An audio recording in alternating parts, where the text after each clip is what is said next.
믿음으로 모세는 장성하여 바로의 공주의 아들이라 칭함받기를 거절하고 우리여 하나님의 백성과 함께 고난받기를 전시 죄악의 낙을 누리는 것보다 더 좋아하고 그리스도를 위하여 받는 수모를 애굽의 모든 보화보다 더 큰 재물로 여겼으니 이는 상주심을 바라보니라.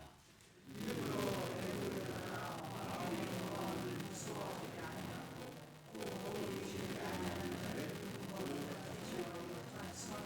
함께 읽습니다. 믿음으로 유월절과 피 뿌리는 예식을 정하였으니 이는 장자를 멸하는 자로 그들을 건드리지 않게 하려 한 것이며.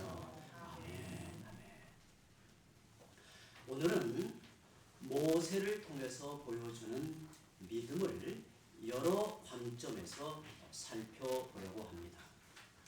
우리가 그간에 이 말씀을 표면으로 읽었다면 이 말씀의 배후에서 믿음의 역사를 일으키시는 하나님이 우리에게 어떤 분인가를 중요한 초점으로 맞춰 함께 말씀을 나누려고 합니다. 오늘 본문은 믿음으로 모세가 장성하여 바로의 공주의 아들이라 칭함받는 것을 거절하고 도리어 하나님의 백성과 함께 고난받기를 잠시 죄악의 낙을 누리는 것보다 더 좋아하고 상교심을 바라보고 애굽의 모든 보화보다 그리스도를 위해 받는 수모를 더 큰 가치로 여겼다고 그의 믿음을 소개합니다. 그런데 모세의 생애 전반을 놓고 보자면 그가 여든의 하나님의 부르심을 받고 나아갈 때까지 이렇게 단적으로 그의 믿음을 소개하기는 어려울 것입니다. 오늘 말씀에서 모세의 생애를 통해 보게 되는 믿음의 본질을 이와 같이 소개함은 매우 깊은 의도와 도전이 있다는 사실을 우리가 생각하며 오늘 말씀을 나누려고 합니다. 물론 모세의 믿음에는 영웅적인 탁월함이 있습니다. 하지만 그것은 인생의 후반 여든에 출애굽의 지도자로 부름받고 상당히 시간이 흐른 후의 모습이고 적어도 이전에 모세는 출중한 믿음이라고 하기는 어렵지요. 지난 주일에 살펴본 것처럼 모세는 출생부터 하나님의 특별한 간섭으로 보호를 받고 그가 나일강과 갈대 사이에 버려진 바 되었지만 참 하나님의 기적 같은 간섭으로 친어머니의 품에서 젖을 먹고 자라다가 바로의 궁에서 공주의 양자로 최상의 교육을 받고 자랍니다. 그런데 모세가 40살쯤 되어서 자기 동족을 돌아볼 생각이 나서 고되게 일하고 있는 일터에 나갔다가 어떤 애굽 사람이 자기 형제를 치는 것을 목격하게 됩니다. 그때 좌우를 살펴 아무도 없음을 보고 그 애굽 사람을 죽여 모래 속에 감추었던 일이 일어나죠. 그에 대한 말씀이 출애굽 2장 11절에서 15절인데요. 제가 좀 빠른 속도로 읽습니다. 함께 보시기 바랍니다. 모세가 장성한 후에 한 번은 자기 형제들에게 나가서 그들이 고되게 노동하는 것을 보더니 어떤 애굽 사람이 한 히브리 사람 곧 자기 형제를 치는 것을 본지라 좌우를 살펴 사람이 없음을 보고 그 애굽 사람을 쳐 죽여 모래 속에 감추니라. 이튿날 다시 나가니 두 히브리 사람이 서로 싸우는지라 그 잘못한 사람에게 이르되 너가 어찌하여 동굴을 치느냐 하매 그가 이르되 누가 너를 우리를 다스리는 자와 재판관으로 삼았느냐 너가 애굽 사람을 죽인 것처럼 나도 죽이려느냐 모세가 두려워하여 이르되 이 일이 탈로 되었도다 바로가 이 일을 듣고 모세를 죽이고자 하여 찾는지라 모세가 바로의 낯을 피하여 미디안 땅에 머물며 하루는 우물 곁에 앉았더라. 지금 이 상황을 출애굽 2장은 이렇게 기록하여 우리에게 전하고 있습니다. 여러분 모세가 스스로 자기 동족을 위해 애굽의 모든 보화를 버리고 고난받는 길을 자청하였습니까? 아니면 우발적으로 사람을 죽이고 바로가 두려워 미디안 광야로 도피했습니까? 상상하여 이 상황을 생각해 보면 아마 모세는 격한 심정이 들어서 애굽 사람을 쳐 죽인 후에 발각되어 매우 두려운 마음이 들었다고 보는 겁니다. 그런데 바로 왕이 그 일을 듣고 모세를 죽이려 하자 살기 위해서 미디안 광야로 도망을 갑니다. 어찌 보면 모세 인생의 2라운드가 시작이 되는 거죠. 우여곡절이지만 모세는 내몰리듯이 그 바로의 궁에서 미디안 광야로 그의 인생의 현장이 바뀌게 됩니다. 사도행전 7장의 이에 대한 스데반의 설교를 보면 이 장면을 스데반은 이렇게 말씀으로 전하고 있습니다. 사도행전 7장 20절에서 29절 그 부분도 제가 또 읽습니다. 그때 모세가 났는데 하나님 보시기에 아름다운지라 그의 아버지의 집에서 석 달 동안 길리더니 버려진 후에 바로의 딸이 그를 데려다가 자기 아들로 기르매 모세가 애굽 사람의 모든 지혜를 배워 그의 말과 하는 일들이 능하더라. 나이가 40이 되매 그 형제 이스라엘 자손을 돌볼 생각이 나더니 한 사람이 원통한 일을 향함을 보고 보고하여 압제받는 자를 위하여 원수를 갚아 애굽 사람을 쳐 죽이니라. 그는 그의 형제들이 하나님께서 자기의 손을 통하여 구원해 주시는 것을 깨달으리라고 생각하였으나 그들이 깨닫지 못하였더라.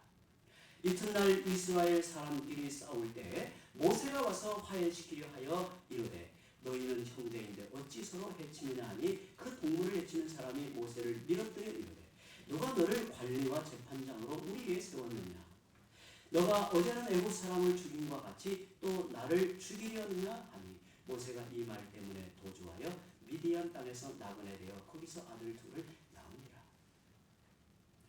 우리가 이 출애굽기의 말씀과 사도행전 7장의 말씀을 읽어보면 그 장면, 그 상황이 이렇게 히브리서 11장의 모세의 믿음을 평가하기에는 왠지 고개를 갸우뚱하게 만든단 말이죠.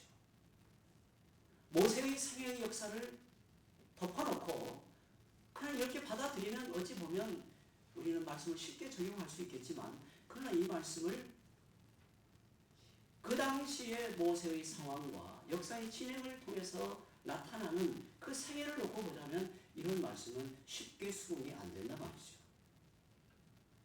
모세가 저지른 우발적 사건이 발각되어 멀리 미디안 광야로 숨어 들어갑니다.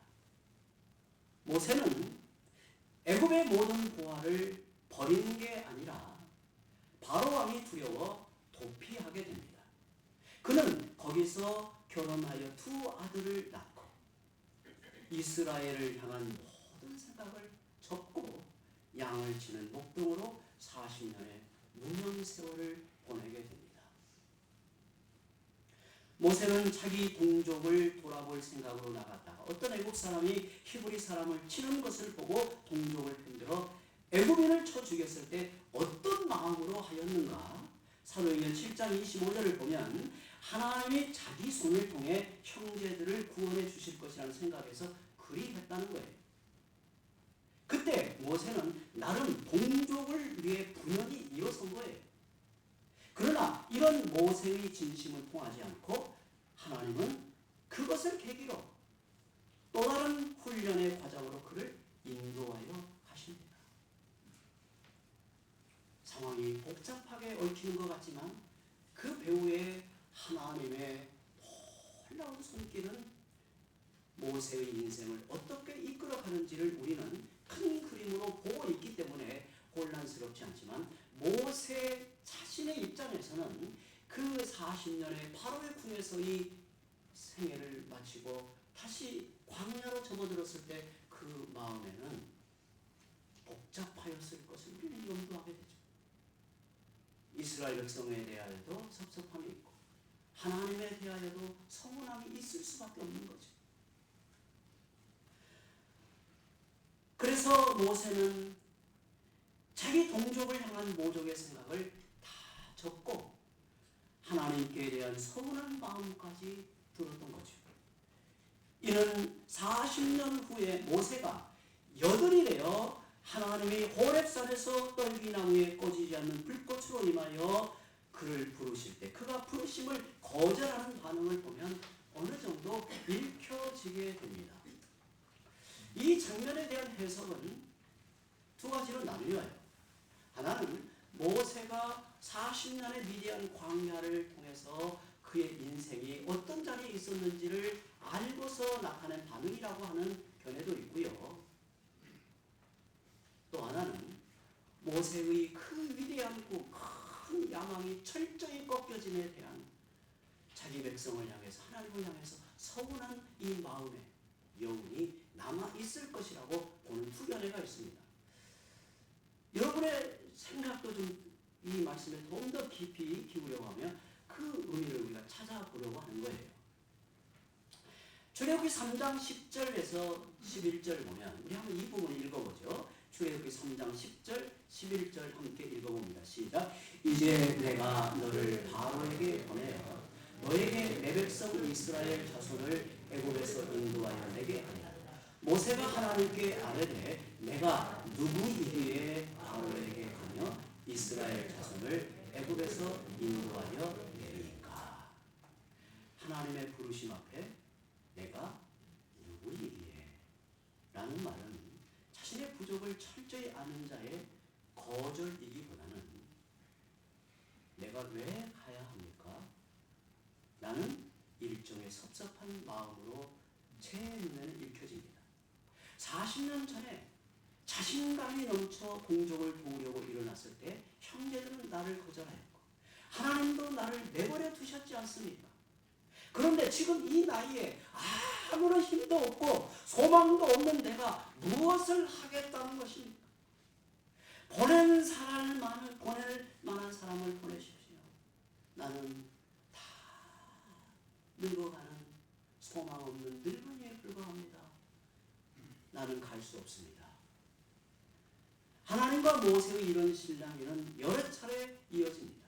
하나님이 너와 함께 하시겠다고 해도 모세는 이스라엘 백성이 믿지 않을 것이라고 거절하고 하나님의 아브라함의 하나님, 이삭의 하나님, 야곱의 하나님이라고 그분의 이름을 친히 모세에게 나타내시며 출애굽의 놀라운 역사를 설명하여도 모세는 아마 이스라엘 백성이 믿지 않을 것이라고 또 거절을 합니다. 그러자 하나님이 지팡이로 뱀이 되게 하는 표적과 손에 나병이 생겼다가 다시 깨끗해지는 이적을 보이면서 거듭 모세에게 가라고 하십니다. 그래도 모세는 나는 입이 뻣뻣하고 혀가 둔하여 못한다고 거절합니다. 하나님이 재차 내가 너에게 할 말을 가르쳐 주신다고 설득해도 모세는 보낼 만한 자를 보내라고 다시 거절을 합니다. 모세는 무려 5번이나 하나님의 부르심을 거절해요. 결국 하나님의 분노하심으로 마지못해 그 부르심에 응하게 되는 모세의 모습을 봅니다. 출애굽기 5장과 6장에서 바로 앞에 나아가 하나님의 뜻을 전한 일로 이스라엘 백성을 더 곤경에 처하게 되자 하나님께 불평하는 것을 보면 모세의 이런 마음이 사라지지 않은 것으로 보여요.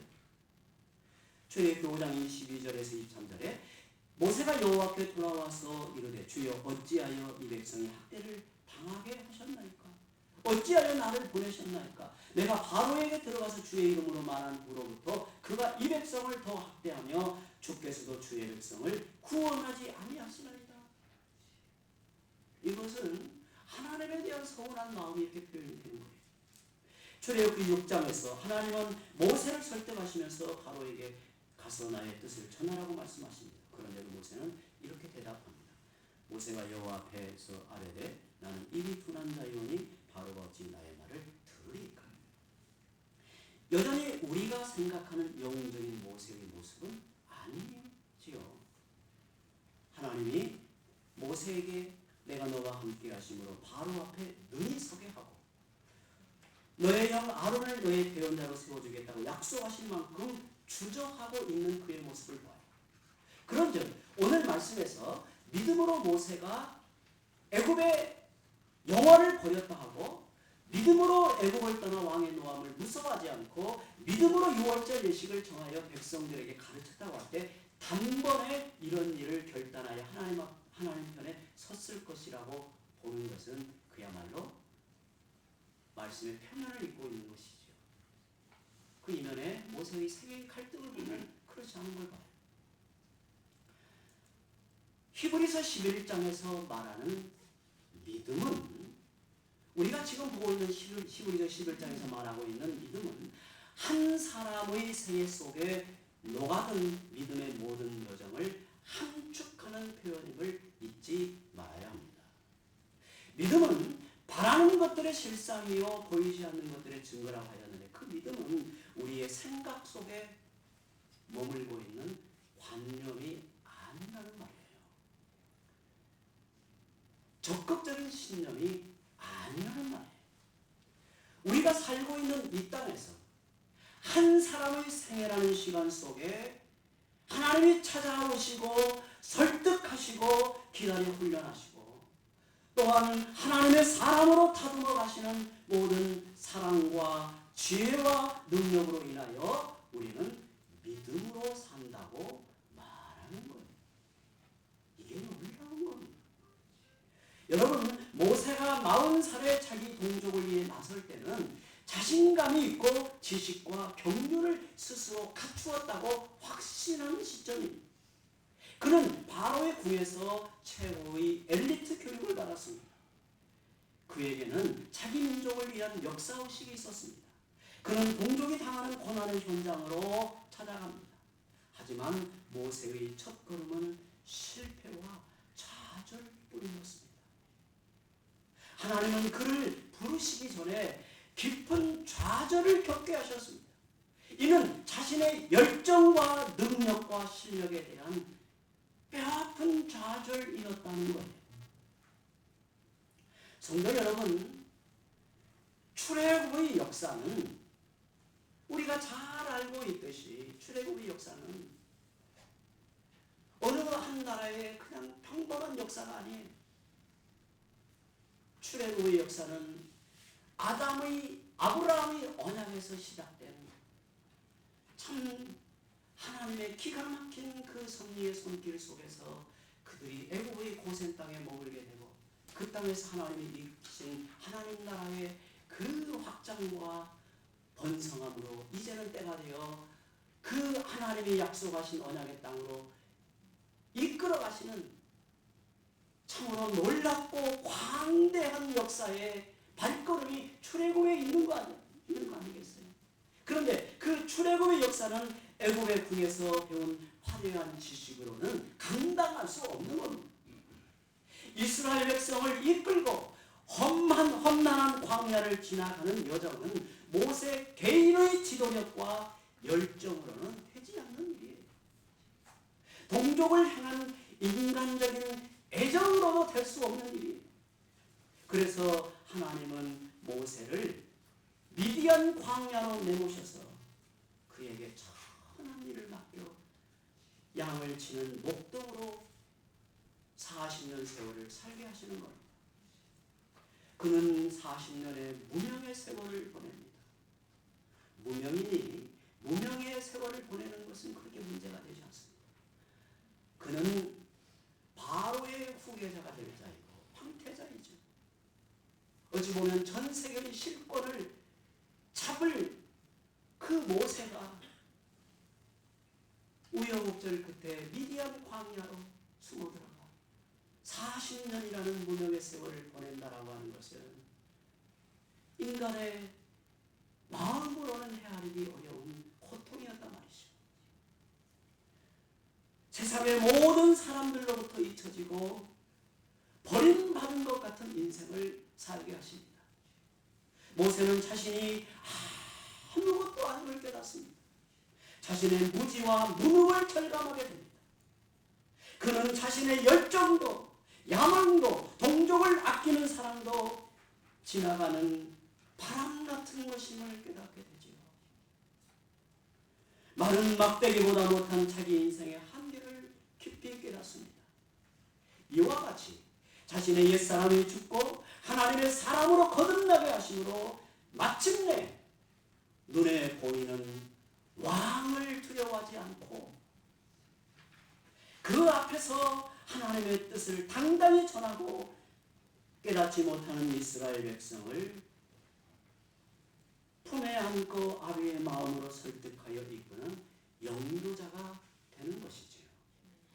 만약에 미디안 광야의 40년 세월이 아니었다면 모세는 광야에서 이스라엘 백성을 다 쳐서 죽였을 거예요. 네모나 멸망에 이르고 말았을 거예요. 그는 이스라엘 목자가 되어 하나님 앞에 나아가 중보하는 삶을 묵묵히 살아갑니다. 이 모든 것을 함축하여 모세의 생애를 평가할 때 그는 믿음으로 산 자라고 말하고 있는 겁니다. 그리고 오늘 너희도 모세와 같이 동일한 하나님의 손에 붙들려 믿음 안에서 그의 복된 통치를 받고 있으니 낙심하지 말고 믿음으로 참고 견디며 살라고 말씀하고 있습니다. 히브리서 10장 36절에서 39절에 오늘 말씀을 적용하여 이 말씀을 함께 읽어봅니다. 시작. 너희에게 인내가 필요한 너희가 하나님의 뜻을 행한 후에 약속하신 것을 받기 위함이라. 잠시 잠깐 후면 오실 리가 오시리니 지체하지 아니하시리라. 나의 의인은 믿음으로 말미암아 살리라. 또한 뒤로 물러가면 내 마음이 그를 기뻐하지 아니하리라 하셨느니라. 우리는 뒤로 물러가 멸망할 자가 아니요 오직 영혼을 구원하며 이르는 믿음을 가진 자니라. 아멘. 구약의 족장들이나 모세와 같은 선진들의 믿음을 영웅적인 믿음으로만 바라보면 우리는 그들 앞에서 할 말을 잃어버리고 맙니다. 그들은 우리와 차원이 다른 분들이어서 그렇게 살았고 우리는 이 자리에 우리 식대로 살아야 된다라고 그냥 이렇게 핑계를 대기 쉽죠. 그러나 그렇지 않습니다. 우리를 붙드시고 이끄시는 하나님의 손이 아브라함과 이삭과 야곱과 모세보다 못하지 않습니다. 우리도 그들과 똑같이 하나님의 손길 아래서 믿음으로 붙잡혀 살고 있는 것입니다. 때로는 애매한 고난 앞에서 괴로운 현실 앞에서 답답하고 팍팍한 인생 걸음 속에서도 주의 백성의 삶의 걸음에서는 의미 없는 한 점도 없다는 사실을 우리는 기억해야 합니다. 넘어질 때에도 믿음의 역사로 일으켜 세우시는 하나님이 우리 앞에 계시고 우리와 함께 하신다는 사실을 기억해야 돼요. 그러므로 괴롭고 두려운 현실 앞에서 낙심하지 말고 결코 믿음을 포기하지 말고 오히려 하나님을 더 가까이 하는 기회로 삼고 어떠한 상황도 반전으로 이끄시는 하나님의 은혜를 붙드시기 바랍니다. 우리의 남은 생애를 믿음 안에 견고히 세우며 사랑하는 성도들이 되시기를 바랍니다. 함께 기도합니다. 하나님 아버지, 우리에게 믿음을 선물로 주시고 우리를 믿음 안에 견고히 세우시며 우리의 생애를 통해 믿음의 역사를 이루시는 우리의 주님을 높여 찬송하옵나이다. 우리는 연약할지라도 주님의 지혜와 능력은 한이 없고 주께서 저희를 통해 이 세대의 믿음의 백성이 서가는 길로 인도하실 줄 믿고 감사를 드리옵나이다. 예수님의 이름으로 기도드리옵나이다. 아멘. 찬송가 312장을 함께 찬송합니다.